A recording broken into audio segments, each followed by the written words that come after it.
जय श्री राम, जय श्री राम।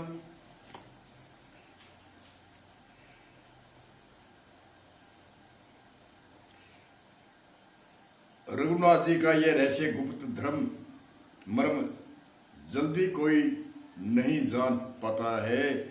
रघुनाथ जी की कृपा जो जिसे जान जाता है उसे सपने में भी मोह नहीं होता। ये चतुर चतुर गुरु जी ज्ञान और भक्ति का और भी भेद सुनिए, जिसके सुनने से श्री राम के चरणों में सदा अचित और एक तार प्रेम हो जाता है। ये तात यह एकथनीय कहानी है। वार्ता सुनिए, यह समझते ही बनती है। जहाँ जीव ईश्वर का अंश है, अंतएव है अविनाशी चेतन निर्मल और स्वभाव से ही सुख की राशि है।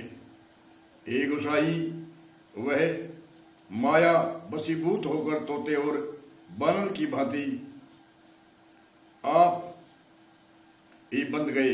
इस प्रकार जड़ और चेतन की ग्रंथि पड़ गई। यद्यपि यह ग्रंथि मिथ्या है, तदपि इसके छूटने में कठिनता है। ये ग्रंथि मिथ्या है, फिर भी छूट नहीं सकती। तभी से जीव संसारी जन्मने मरने वाला हो गया। अब न तो गांठ छूटती है और न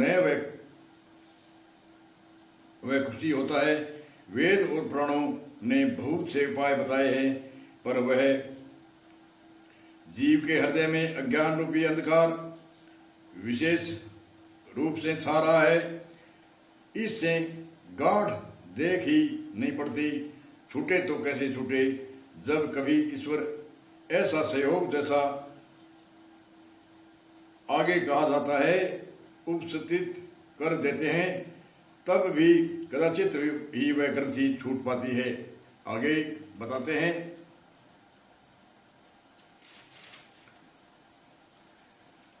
श्री हरि की कृपा से यदि सात्विक श्रद्धा की सुंदर और गो हृदय रूपी घर में आकर उस असंख्य जप तप व्रत यम और नियम तुम धर्म और आचार आचरण तो ऋषियों ने कहे हैं, धर्माचार रूपी हरे तृणों घास जो जब गोचरे और स्वभाव से छूटे बछड़े पाकर वह, हे भाई, इस प्रकार धर्माचार में प्रवर्त सात्विक श्रद्धा रूपी गो से भाव निवृत्ति और वश में किए हुए निर्मल मन की सहायता से परम धर्म में दूध दुहे उसे निष्काम रूपी भाव अग्नि की भांति उठाए, फिर क्षमा और संतोष रूपी हवा से उसे ठंडा करे। उदाहरण दिया है, हे भाई, श्रद्धा रूपी गो से, श्रद्धा रूपी गो, या बार की भाषा की गो की भाषा नहीं बोलिए, श्रद्धा रूपी गो वह भाव रूपी निवृत्ति और वश में किए हुए निर्मल मन को समझा सहायता से, निर्मल मन की सहायता से परम धर्म में दूध दूह कर, परम धर्म दूध दूह करके निष्काम रूपी अग्नि पर भली भांति उठाए गर्म करें और गर्म करके फिर क्षमा और संतोष रूपी हवा से इसको ठंडा करें। क्षमा और संतोष रूपी हवा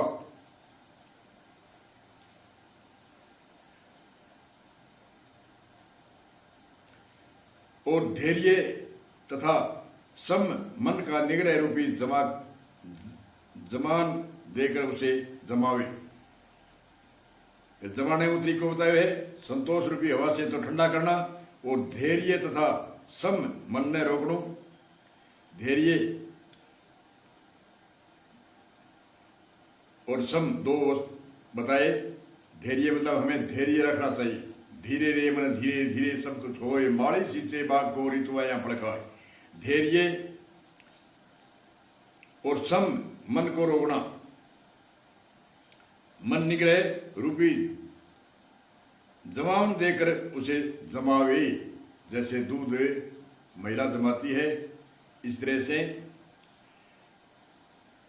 मन का निग्रह मन को सम रोकना और निग्रह उसकी भागदौड़ मन को शिथिल करना रूपी जमावन देकर, तब मुदिता प्रसन्नता रूपी कर्मों से सात्विक विचार रूपी मथनी से दम इंद्रियां दमन, तब कह मुदिता प्रसन्नता रूपी, मुदिता यानी प्रसन्नता रूपी कर्मों में सात्विक विचार रूपी मथन से, सात्विक विचार रूपी मथन से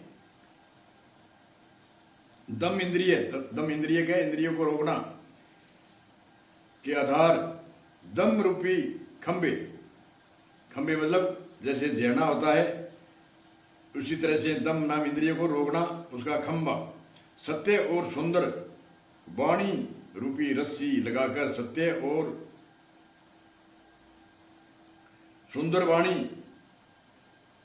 में सत्यता होनी चाहिए, मिठास होनी चाहिए, लगाकर उसे मथे और मत करे, तब उसमें निर्मल सुंदर और अत्यंत पवित्र वैराग रूपी मक्खन निकलता है।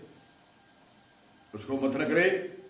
बाहर की जो महिला दही दूध जमा कर मिलाती है, उसी भांति से काकभूषण जी गरुड़ जी को समझाते हैं। तब योगी योग रूपी अग्नि प्रकट करके उसमें समस्त शुभ अशुभ कर्म रूपी ईंधन लगा दे। जब कह योग रूपी अग्नि प्रकट करे और उसमें समस्त शुभ अशुभ कर्म रूपी ईंधन लगा दे। योग रूपी ज्ञान योग, कर्म योग, निष्काम योग आदि योग, और उन योग प्रकट करके उसमें समस्त शुभ और अशुभ हमारे कर्म है, इनको ईंधन कहते हैं। जैसे लकड़ी को लगा दे, तब कर्मों को योग रूपी अग्नि में भस्म कर दे। कर्मों को योग रूपी अग्नि में शुभ अशुभ कर्म है, इसको भस्म कर दे। विराग रूपी मक्खन का ममता रूपी मल जल जय, तब बचे हुए ज्ञान रूपी घी को निश्चात्मिक का बुद्धि से उठा करे।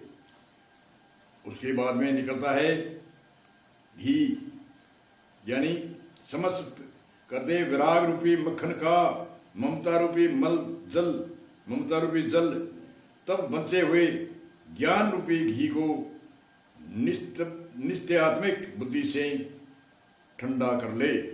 आत्मिक बुद्धि से, सात्विक बुद्धि से ठंडा कर ले, तब विज्ञान रूपी बुद्धि उससे ज्ञान रूपी निर्मल घी को पाकर उससे चित्त रूपी दिए को भरकर समता की दीपक बनाकर, समता रूपी दीपक, और उसे दृढ़ता पूर्वक जमा कर रखें। जागृत, सपने और ससोपते तीनों अवस्था और सत्व रज और तम तीन गुण, और जागृत सपन सकोपति तीनों अवस्थाएं और सत्व रज तम तीनों गुण, कपास से तुरिया रूपी अवस्था ईश्वर को, तुरिया रूपी चौथी अवस्था, तुरिया रूपी रुई को निकाल कर और फिर उसे संवार कर उसकी सुंदर कड़ी बत्ती बनाए। तुरिया रूपी रुई यानी 4 अवस्था होती है, जागृत सपन सकोपति तुरिया चौथी के अंदर ये बत्ती बना करके सुंदर कड़ी बत्ती बनाए। इस प्रकार तेजस की राशि, तेजस मतलब प्रकाश राशि, विज्ञान में दीपक को जलावे, जिसके समीप जाते ही मद आदि सब पतंगे जल जाती है। काम, क्रोध, लोभ, मोह, मद आदि पतंगे मतलब, और बड़ा विशाल सोमस्ति अति वृत्ति खंडा, दीप शिखा सोई प्रमेय प्रचंडा, आत्म अनवय सुख प्रकाशा, तब मूले भेद भ्रमे नासा। बड़ी गंभीर चौपाई है। सोहम अस्ति वह ब्रह्म मैं हूँ, सोहम असीम वह ब्रह्म मैं हूँ। यह जो अखंड तेल धारावत कभी ने टूटने वाली वर्ती है, वही उस ज्ञान दीपक को परम प्रचंड दीप शिखा लो है, दीप शिखा लो है। इस प्रकार जब आत्मा अनुभव के सुख का सुंदर प्रकाश फैलता है, तब संसार के मूल भेद रूपी भ्रम का नाश हो जाता है। ये अंतरिक घट रामायण है, बार की रामायण नहीं। सोहम अस्ति वह ब्रह्म मैं हूँ, यह जो अखंड तेल धारावत कभी ने टूटने वाली वर्ती है, वही उस ज्ञान दीपक को हमारी वर्ती है, परम प्रचंड दीप शिखा लो है। इस प्रकार जब आत्म अनुभव के सुख का सुंदर प्रकाश फैलता है, तब संसार के मूल भेद रूपी भ्रम का नाश होता है। हे गुरु जी, ये आत्मज्ञान की चर्चा कही है, घट रामायण की चर्चा कही है। इसलिए घट रामायण का सार हमें समझना चाहिए। कोई इतिहास लिखता है, उसमें भूमिका होती है, उसमें विषय समझाने के बार के होते हैं, बार के विशेषण होते हैं। जैसे पीछे बताया, दूध का उदाहरण दे करके, अंदर हमारे शरीर के अंदर ही वो घी है, वो दूध है, ऐसे ऐसे करके, और घी निकाल कर और बत्ती जलाने तक करके और प्रकाश होने, आत्मज्ञान का प्रकाश होने तक के ये बात चर्चा कही। इसलिए इसको कहते हैं घट रामायण, आंतरिक रामायण। बाहर की रामायण तो सभी जानते हैं, ऐसे हुआ, रावण हुआ, रावण को मारा, तीर मारा, ऐसे मारा, ऐसे मारा, बस वो बाहर की रामायण है हमारे एक रुचि बढ़ाने के लिए। और यथार्थ ज्ञान जो रामायण में, घट रामायण में है, उसका सार हमें समझना चाहिए। बोलो, आगे बताएंगे। जय श्री राम, जय श्री राम, जय श्री राम।